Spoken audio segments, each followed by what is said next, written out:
Recovery One Drones. How we doing today? Our city, just like many other cities, our mall has been in a downturn for many years, and now it's come to the point where we've actually have sold the property and now we're about to demolish it. So what I'm going to be doing here is taking a flight of the existing mall. It has fencing around it now, and we're going to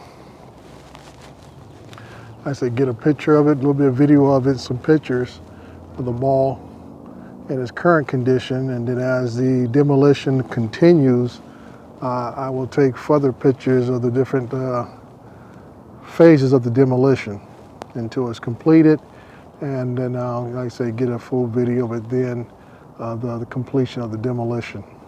Slowly, I'm using the Fimi 2 Pro.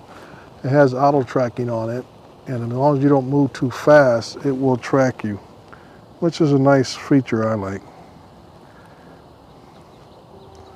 Okay.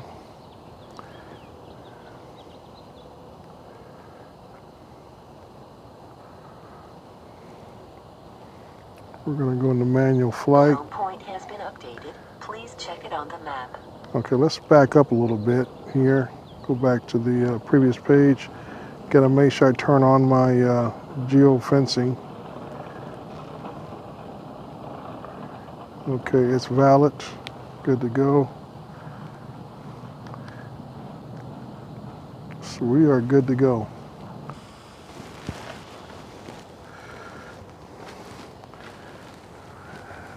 Okay.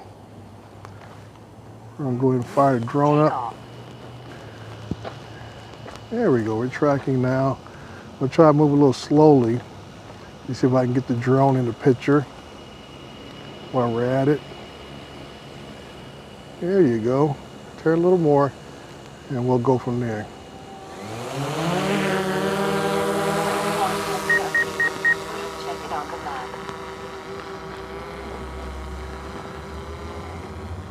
Turn on our beacon. We're going to get to altitude about 250 feet to start off with. It's about a safe altitude to fly around in the downtown area. We don't have hardly any tall buildings here.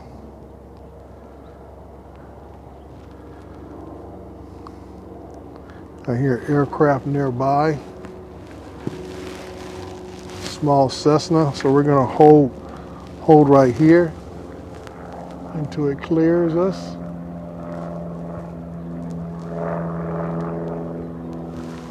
So that way we don't get in its way, and, and God forbid if it gets in our way. All right, it's turning off to a northwestern direction so we can continue.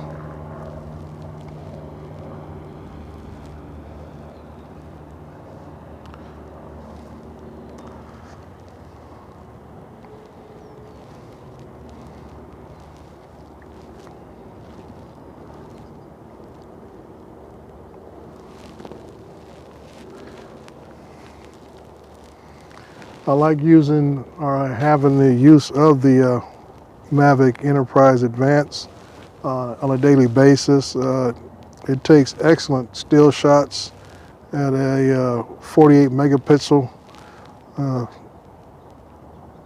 setting.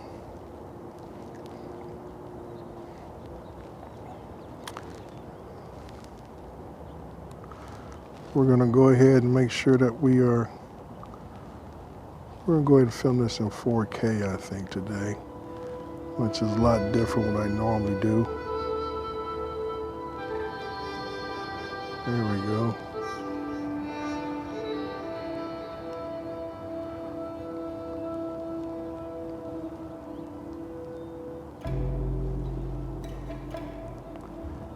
And we're going to shoot in 4K today. 4K on this thing is only at 30 frames per second, which is not bad. You know, I don't have any problems with that. And going from there. Now, right below us now is the main parking structure for our city employees. They go to a lot of our city places. The mall is directly across the street to the west, which would be at your, I guess it'll be the left side of your screen. You can see the fencing. Here, I'll go ahead and slow it down and try to think, would it zoom in 4K? Nope, hold on here a second. Nope, only in that's why I thought 1080p. That's why I usually leave it in 1080p for zoom purposes. As you see, the chain link fencing with the dust control cover on it around the mall. This mall was built right around the early 70s. I want to say 1971, 72. When this mall was built, it was at its heyday during the late 70s, early 80s. And I'll say right about the end of the 90s, it started suffering a bit decline with the loss of J.C. Penney's and Montgomery Ward's were the two anchor stores, nationwide chain stores that left it. So at that point, it kind of lost its luster. So we're gonna come on back. All right, let's go for it. Take a couple of shots like I said I was gonna do. We'll get here. Try to get as much as we can in the screen. And it's a composition is everything. So we'll get one end on the other side. We'll switch over, stop, and we'll go into picture mode. Take a nice shot of it. Okay. We will be able to zoom in a little bit here. Adjust our camera setting. And we'll turn the camera just a little bit.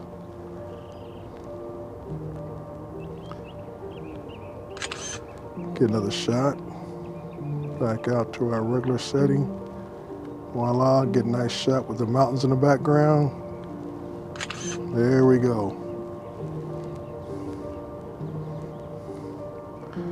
So what we'll do here is, now we're going to video mode. And we're recording and do a nice pan of the mall.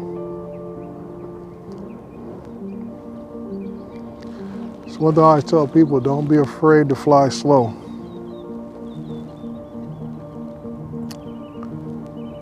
Slow means smooth. And once you get used to it, you'll learn to fly a little faster and you'll keep it just as smooth because you'll learn to control the sticks.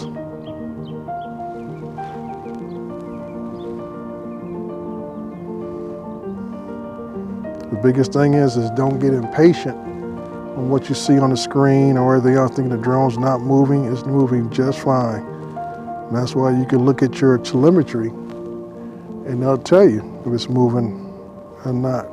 Now, in enterprise drones like this one, as you see the bottom of my screen, you see the telemetry as far as my GPS settings is constantly changing. So I know the drone's moving. Plus, you know, you can tell by the screen, you look at it long enough, it's moving, and go from there.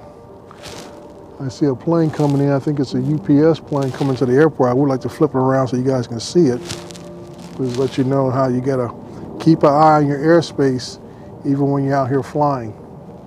Even though I have a COA, I am still responsible for keeping an eye out for manned aircraft, either be private or even commercial.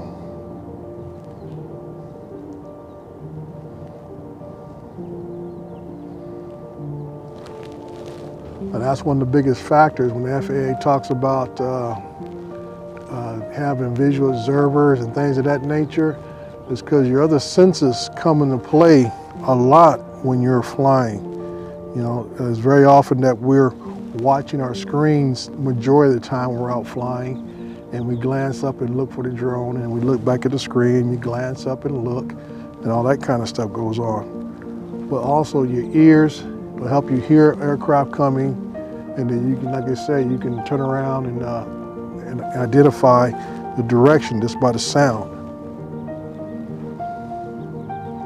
It's just like I can tell when the trains are coming, because the trains are lit off a signal, and depending upon the loudness of that whistle can give me a good estimation of how far away the train may be. And the same way with the aircraft. But sometimes, you know, aircraft can be deceiving. They could be right on top of you, and the sound may sound like it's a little farther away. So always got to be aware, situational awareness, and aware of your airspace, especially when you're sharing it with manned aircraft, and even when you're sharing it with other RC aircraft. You got to be aware. So let's start a little slight turn here. Give it a little cinematic look.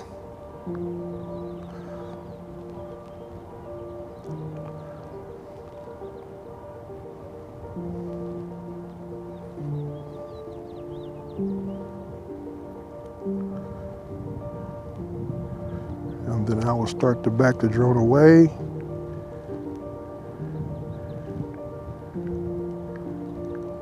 As we have completed our turn. And now the drone is flying backwards.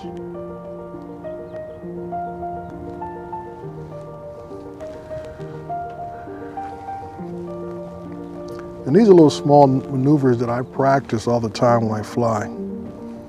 It's like I say, you want to be smooth in your movements, not jerky. Make it smooth, make it cinematic. It makes it nicer when you're editing. Doing post work when you have smooth footage to deal with. And if I'm lucky enough to get into the aircraft, I will swing around and get that now that I got the footage from the mall. I do hear one, but it's like it might be going to Ontario Airport because I can't see it. I can just hear it. So it's got to be at least 10,000 feet or above. Okay, so we're done with our portion of videotaping. Yeah, I see it now. Yeah, it's at least a good close to 10,000 feet up.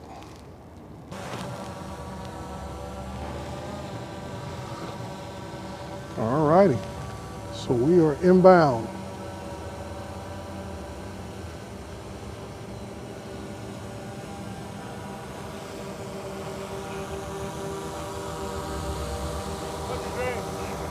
What's up?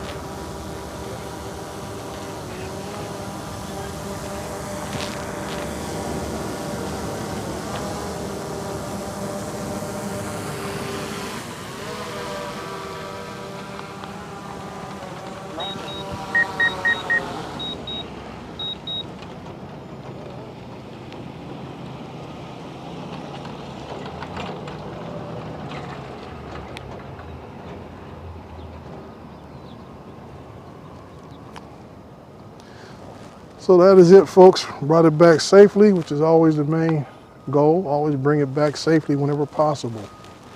And like I say, use all the things that you have at your disposal, from your eyesight to your hearing and everything else that helps you navigate the airspace.